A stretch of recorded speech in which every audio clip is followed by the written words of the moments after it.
toxic masculinity. Slate ignores consequences of youth gender transition, and they claim that any concerns of youth gender transition are rooted in eugenics. Okay, eugenics, if you guys don't know, eugenics is this idea that, well, we need to prune off the less healthy humans so that only the best genes move forward. And this is actually an idea that is embraced by some people you wouldn't expect, like super high IQ people. A lot of scientists think eugenics is a good idea. Well, let's just kill off anybody who is crippled or has like super low IQ so that humanity can evolve faster and become smarter and smarter and become more and more athletic until we have this point where everybody is super healthy and super smart. So that's what eugenics is, killing off the unwanted people. You know what is based in eugenics, which is interesting? Planned Parenthood. Planned Parenthood, the concept of having abortions.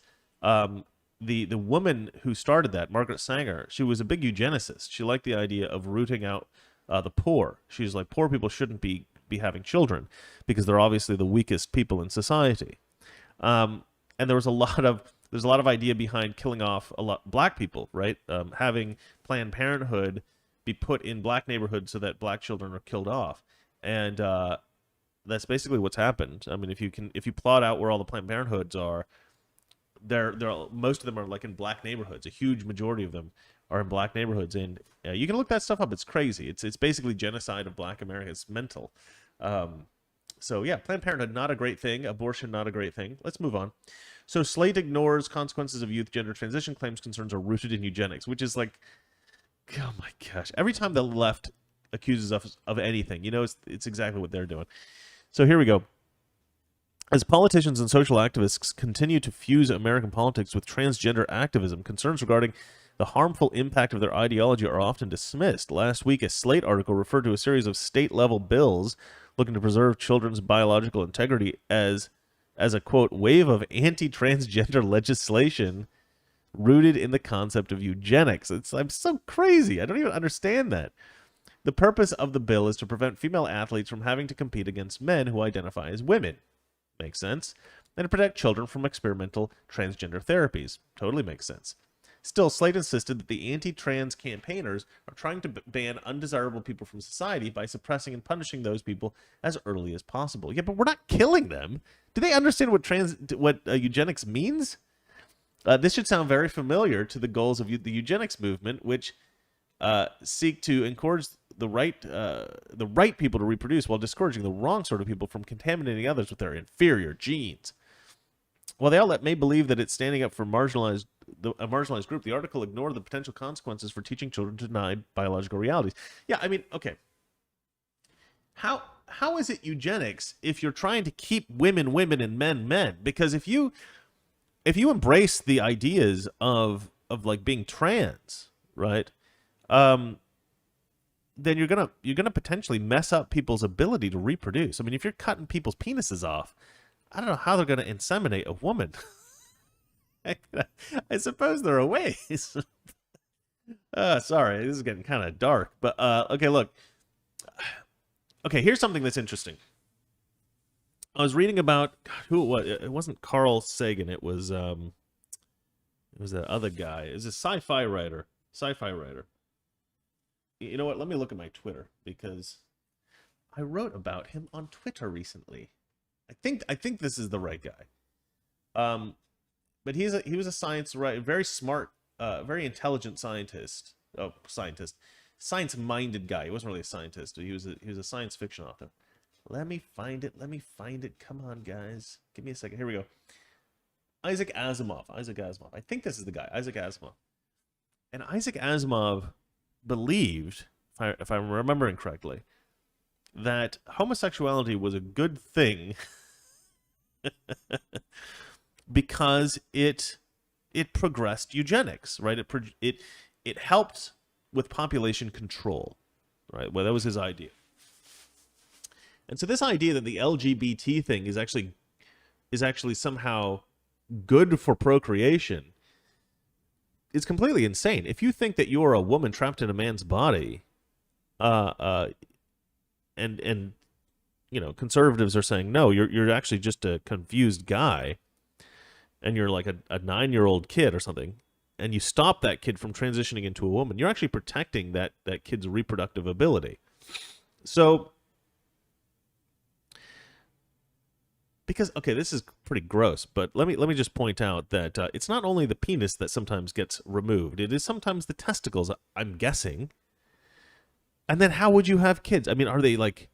Anyway, I don't really know the details of how all that works, so I can't tell you if people who transition still are able to have children. But I gotta imagine it's harder. At least it's harder. So we're actually fighting against eugenics, and you guys are actually kind of fighting for eugenics. Incidentally, I don't think eugenics is the point of fighting for trans rights, but I do think that it is an unintentional consequence. An unintended consequence.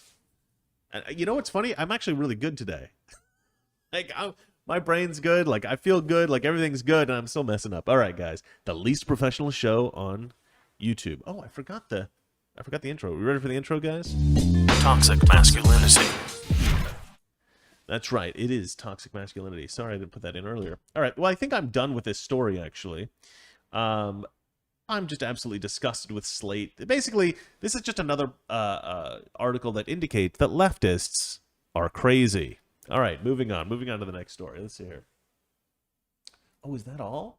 Is that all the stories? Guys, we're done with the news. People who are done with the news, you can go. And for the rest of you, I'd love to hear your comments and your questions and any ideas you have about the world. Let's see here. Paul Thiessen writes, 14% of childbearing women are black, but they have 36% of abortions. Ooh, that is a brutal statistic and a very good point. Let's see here.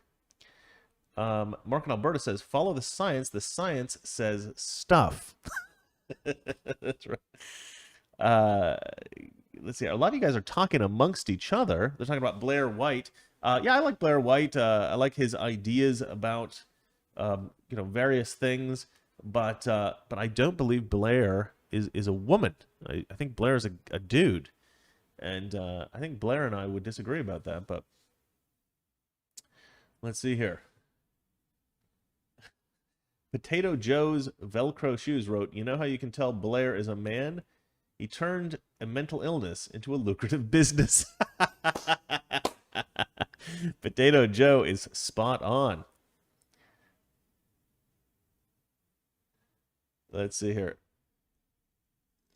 Yeah, you guys, it's nice. This is a nice place. I'm glad that I've created a show in which people feel comfortable chatting with each other. We're kind of creating a little bit of a community here, and I love that. And we are growing the channel. It's not as big as I would like it, but today actually quite a lot fewer playbacks. Do we have some live chats that I missed? Let's see here. Sam Sneed writes, the cat hates leftists too. That's true. Frank James writes, that cat is a Democrat arguing with everything you say. He went away. I don't know what happened to him, but we're good now. We're good. Let's see here. Run Heat gave me $5 for no reason. Just give me a thumbs up. Said good job. Thank you, man. And yeah, that's it for the super chats. But I'll go ahead and read some just regular conversation from you guys. Frank James writes, Blair is a dude from the middle down, I think. Blair does a pretty good job of looking like a woman and speaking like a woman. His videos are actually pretty convincing. Now, I don't know if you guys know anything about like lighting and makeup and how you do that kind of stuff, but I'm sure without makeup and without the right lighting, he probably looks more like a dude. But he does a great job, and the voice is like pretty spot on. It's actually pretty eerie. I don't know how he does such a good job with that. Frank James writes, I enjoy the show very much. Well, thank you, James. William Merchant writes, how are you marketing the channel? Well, all I do is I post on my community board on my Mr. Reagan channel. That's really the only place that I've marketed it. I've talked about it a little bit in my show. What's really weird is I've posted like a link to toxic masculinity on all of my shows so far on Mr. Reagan since I started this channel. And for whatever reason, people click on it and they go, it takes me to some Russian site, which I can't figure out how to fix that, because when I click on it, it takes me to toxic masculinity. So if it's taken them to some Russian site, I don't know what I don't know what to do to fix it. Anyway, let's see here. Holly Burnside 83 writes, "Where's Valeria? I came in 10 minutes late. If you already said you did a good job tonight." Well, thank you, Holly Burnside. Yeah, Valeria is stuck at work today. So if you're wondering where Valeria is, she hasn't left me as far as I'm aware, but she has left me momentarily. So she's gone. She's gone, but she'll be back tomorrow. She'll be back tomorrow. Let's see here. Let's see. Mark in Alberta writes, "What about Yaniv, the other famous she-male of Canada besides Trudeau?" That's funny. I'll tell you what about Yaniv. A lot of people were writing me about that person for quite a long time, and I never actually did the research into it. I never read the news stories. I never got into it, but it seemed like an interesting story. I wish I had. Maybe I'll do another episode about Yaniv, just to introduce everybody to it that hadn't, because it kind of went past me, and because I think it was more of a Canadian thing, and Americans didn't hear about it. So maybe I'll do a video on Yaniv. In fact, I'm going to write that down. Oh, yes. See this? I have a notepad on here where I write all my stories. It's called New Video Ideas, and I'll just go ahead and put it in here, Yaniv, because that seems like a relatively easy one to do, right? Okay, so I'll do that. All right, revisiting Yaniv. Run Heat writes, "How many beta men have you met that don't want to have kids because of climate change?" How have men become this weak and delusional? Now, I haven't actually met guys that won't have kids because of climate change, although I'm sure they're out there. You know, I do live in California, but because of the job that I do now, I tend to only to meet up with conservatives. I don't tend to run into a lot of leftists. In fact, a conservative just texted me from LA, my friend Todd. But like the other day, I went to it's really fascinating. I went to a party. This is a party that was set up by a friend of mine named David. David is Indian. His family's from India, and another friend of mine helped him to organize it. His name's Andrew, and Andrew is Japanese. And so I get there, and another friend of mine, Errol, is there. Errol Weber. You'll find him on Twitter. Great guy. And Errol's black. He's Jamaican.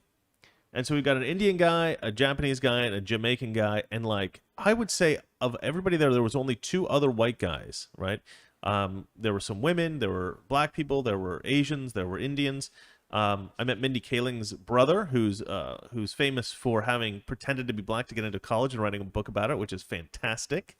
His name's VJ.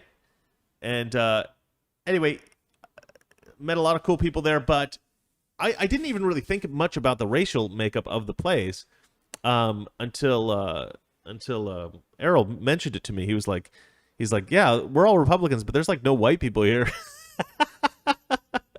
And it was such a contradiction, you know, in terms of like what the left perceives, you know, conservatives to be. And it's funny because I didn't even think about it until then, because really we were there because of people's principles and because of people's ideas about politics. And I love being a conservative. I love being a Republican. I love being somebody who views people truly by the content of their character, not because of the color of their skin. I love that. I absolutely love that we're on this side. Yankee the Rebel writes, "Random question. How do you define the word casualties?" I don't understand what you mean. You can text me and explain, because I don't know what that means. Yeah. Don't write me on Signal. Just text me on a regular thing. Anyway, let's see here. Casualties. Somebody.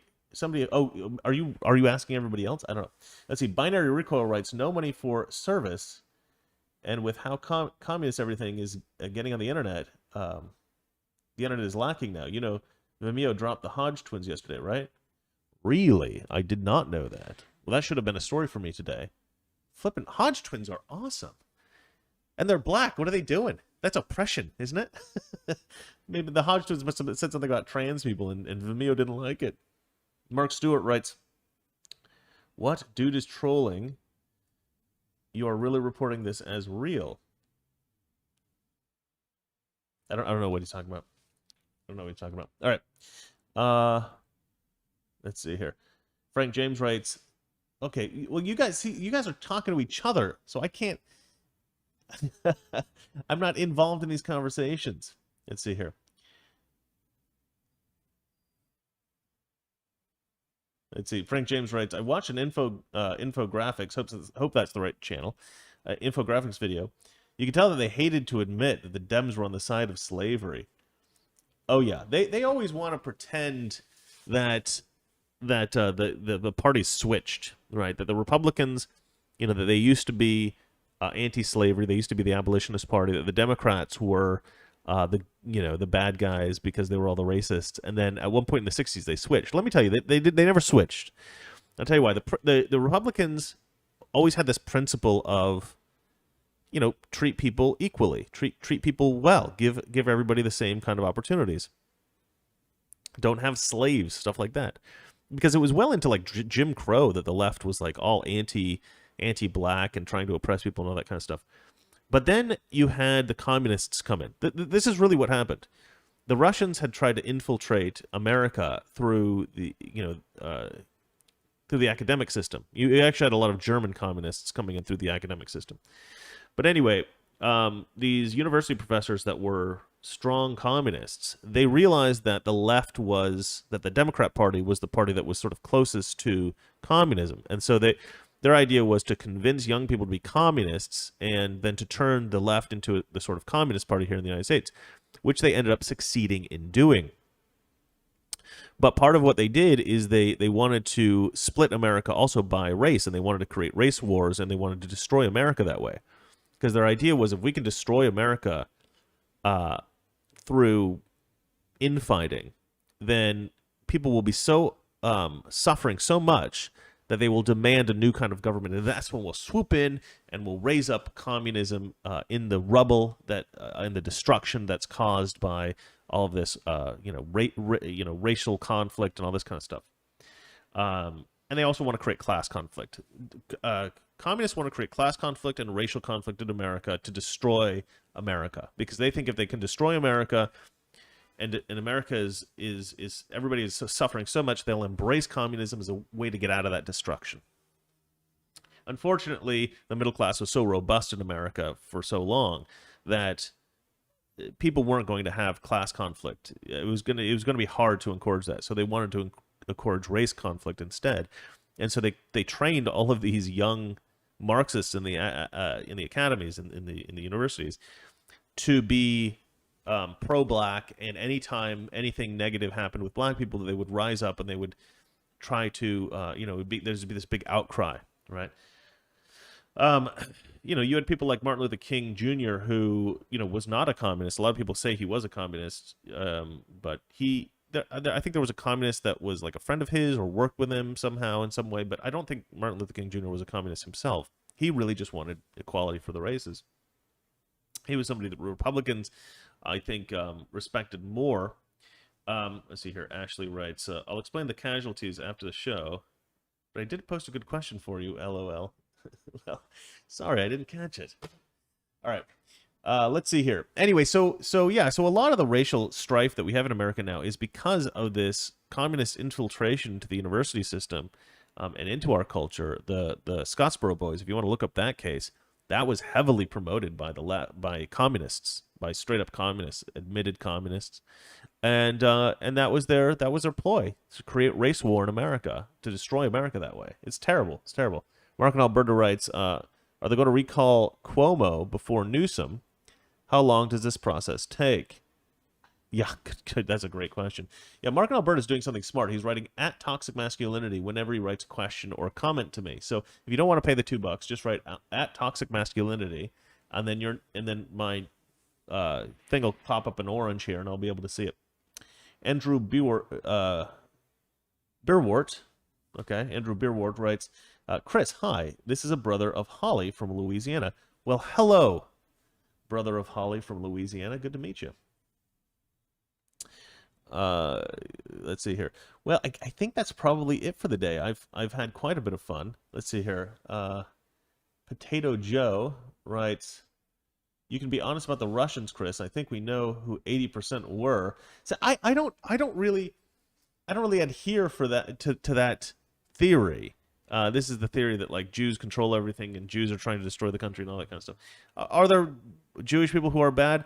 Yeah, of course. There's black people who are bad. There's white people who are bad. There's Christians who are bad. There's Jewish people who are bad, of course.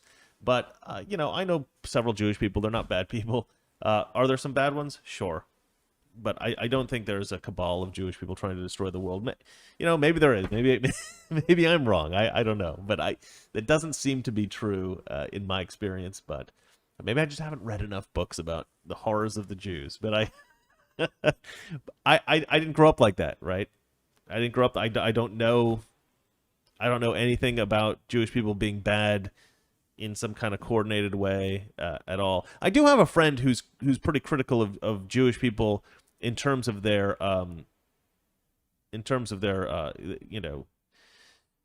they're kind of insulated. They kind of want to help each other, because the Jewish people have had a kind of tough history, as you know, and so they'd rather help each other, and they're a little bit maybe wary of outsiders. And she's highly critical of that. She's Jewish, and she actually went to like whatever Jewish seminary is where you become a rabbi or whatever. I guess women can do that now. She came out of it very, very cynical and very critical of them. But that's the most criticism I've ever heard from a Jewish person of Judaism. But I don't know. I guess I don't know enough about that kind of stuff. I don't think anything anti-Semitic. I don't have any problems with Jewish people. Let's see here. Yankee the Rebel. Here's a question for you, Mr. Reagan. If you could change one thing to make America better and get us back on the right track, what would it be? Oh, that's a great question. That is a great question. What is the one thing that I would change? Okay, well, I think that if I had like a magic wand, and we're getting into like the supernatural now, I wish I could make people less gullible in America. If we could somehow make people less gullible, a little bit more skeptical of the stuff that they hear, and not just believe whatever they hear on CNN. If I could clarify how people perceive news and perceive what, say, is being told to them by Pelosi and stuff like that. Oh man, that would make the country so much better. So much better. But anyway. All right, that's it for me. You guys are awesome. Thanks for the questions. You guys you guys were great. I love hearing your questions. I love talking to you guys.